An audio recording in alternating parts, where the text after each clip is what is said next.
দিল্লির বিধানসভা ভোটে প্রাককালে বিজেপির প্রার্থী রমেশ বিধুরি প্রিয়াঙ্কা গান্ধীকে নিয়ে যে মন্তব্য করেছেন তাতে দিল্লির রাজনীতি মহলে এখন হইচই শুরু হয়ে গেছে।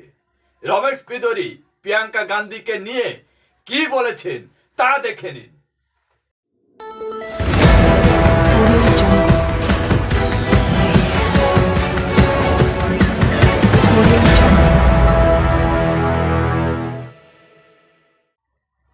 সবাইকে শুভেচ্ছা ও ভালোবাসা জানিয়ে আমি আফতাব হালদার। আজ শুরু করছি দেশের খবর।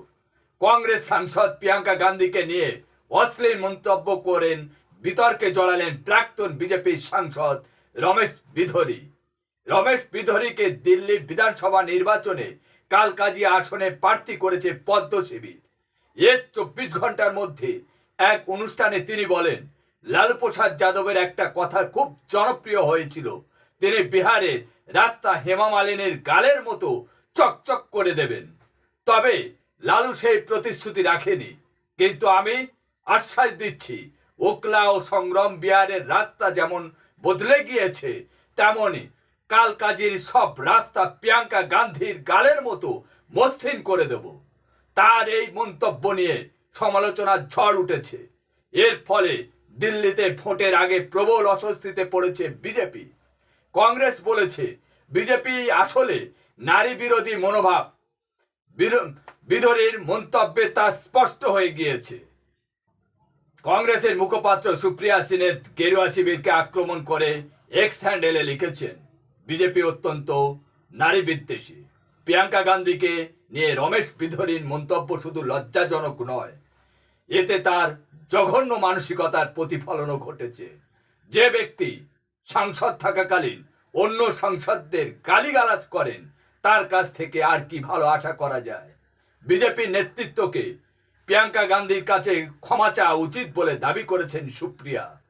2023 সালে লোকসভায় প্রাক্তন বিএসপি সাংসদ দানিশ আলীর উদ্দেশ্যে সাম্প্রদায়িক মন্তব্য করেছিলেন এই বিধুরি।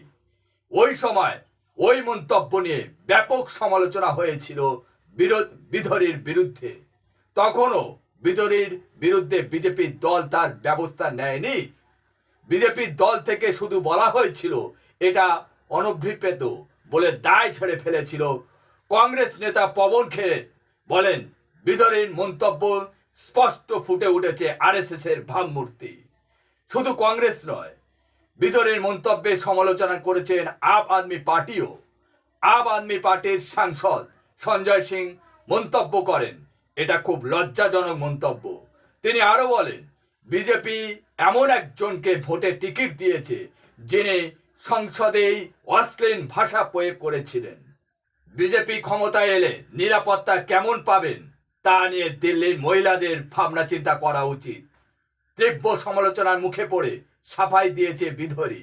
বিধুরির বক্তব্য, আমার মন্তব্য নিয়ে কংগ্রেস যদি এতই যন্ত্রণা পায় তাহলে হেমা মালিনীর ক্ষেত্রে তারা ক্ষমা চায়নি কেন? যদিও তাতে সমালোচনা থামছে না। আজ এখানে শেষ করছি। সবাই ভালো থাকবেন, সুস্থ থাকবেন। Tata, bye bye.